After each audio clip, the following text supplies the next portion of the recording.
Assalamualaikum warahmatullahi wabarakatuh. Perkenalkan, nama saya Monika Lestari. Saya dari kelas 2D Akuntansi Syariah.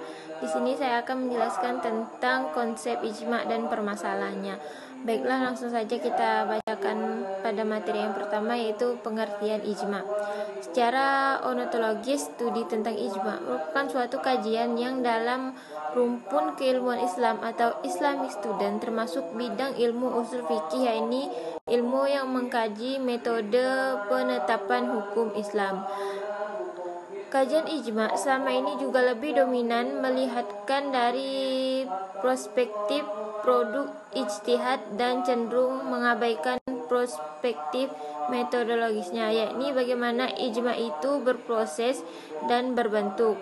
Pendapat ulama tentang kemungkinan terjadinya ijma. Ulama usul fikih klasik diantaranya yaitu ulama jumhur klasik menyatakan tidak sulit untuk melakukan ijma. Bahkan secara aktual ijma telah ada. Mereka memberikan contoh hukum-hukum yang telah disepakati seperti tentang pembagian warisan nenek sebesar 1/6 dari harta warisan. Akan tetapi ulama klasik lainnya seperti Imam Ahmad bin Hambal berpendapat bahwa siapa yang mengatakan adanya ijma terhadap hukum suatu masalah, maka ia telah berdusta karena kemungkinan saja ada mujtahid yang tidak setuju. Oleh karena itu, menurutnya untuk mengetahui ijma tersebut sangatlah sulit untuk dilakukan.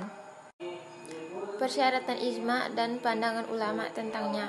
Jumhur ulama usul fikih mengemukakan pula syarat-syarat ijma, yaitu yang melakukan ijma tersebut adalah orang-orang yang memenuhi syarat ijtihad.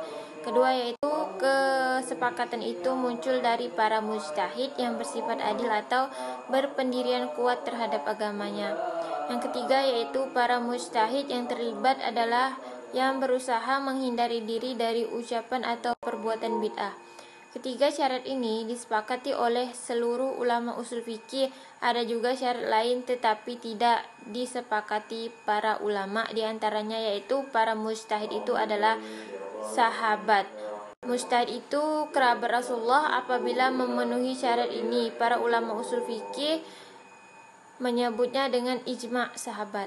Jadi dapat disimpulkan bahwa syarat-syarat ijma itu harus memenuhi persyaratan ijtihad dan kesepakatan dalam suatu masalah. Untuk menyelesaikan harus muncul pendapat-pendapat dari para mujtahid yang bersifat adil dan paham agama, dan para mujtahid itu harus berusaha dan menghindari dari perbuatan-perbuatan bid'ah.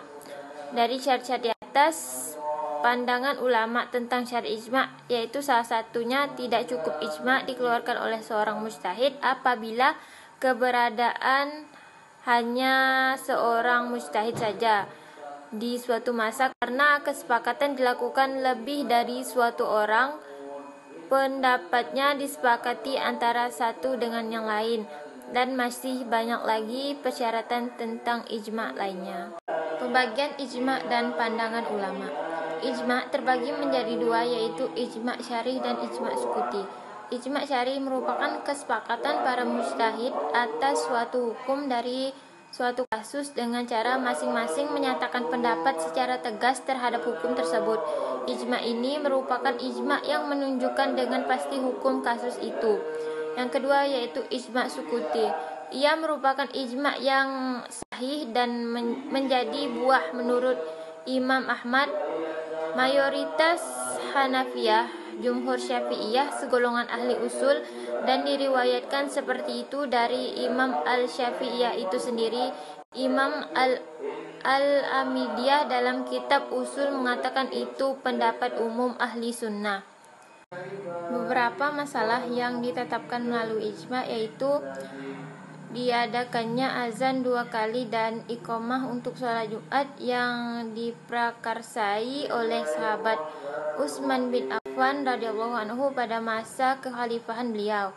Yang kedua yaitu saudara-saudara seibu sebapak baik laki-laki atau perempuan terhalang dari menerima warisan oleh bapak. Hal ini ditetapkan dengan ijma. Yang ketiga yaitu upaya pembukuan Al-Quran yang dilakukan pada masa Khalifah Abu Bakar As-Siddiq radhiyallahu anhu. Dan yang keempat yaitu menjadikan As-Sunnah sebagai sumber hukum Islam yang kedua setelah Al-Quran. Dan masih banyak lagi beberapa masalah yang ditetapkan melalui ijma. Dari penjelasan di atas dapat kita tarik kesimpulan bahwa ijma adalah kesepakatan seluruh mujtahid yang ada di dunia Islam terhadap hukum syara dari suatu kejadian atau peristiwa pada suatu masa setelah Nabi Muhammad SAW wafat. Bahwa syarat-syarat ijma itu harus memenuhi persyaratan ijtihad dan kesepakatan dalam suatu masalah. Untuk menyelesaikannya harus muncul pendapat-pendapat dari para mujtahid yang bersifat adil dan paham agama, dan para mujtahid itu harus berusaha dan menghindari dari perbuatan-perbuatan bid'ah. Dan dari ijma itu sendiri terdapat beberapa macam. Sekian presentasi yang dapat saya sampaikan, kurang lebihnya saya mohon maaf. Wabillahi taufiq wal hidayah. Wassalamualaikum warahmatullahi wabarakatuh.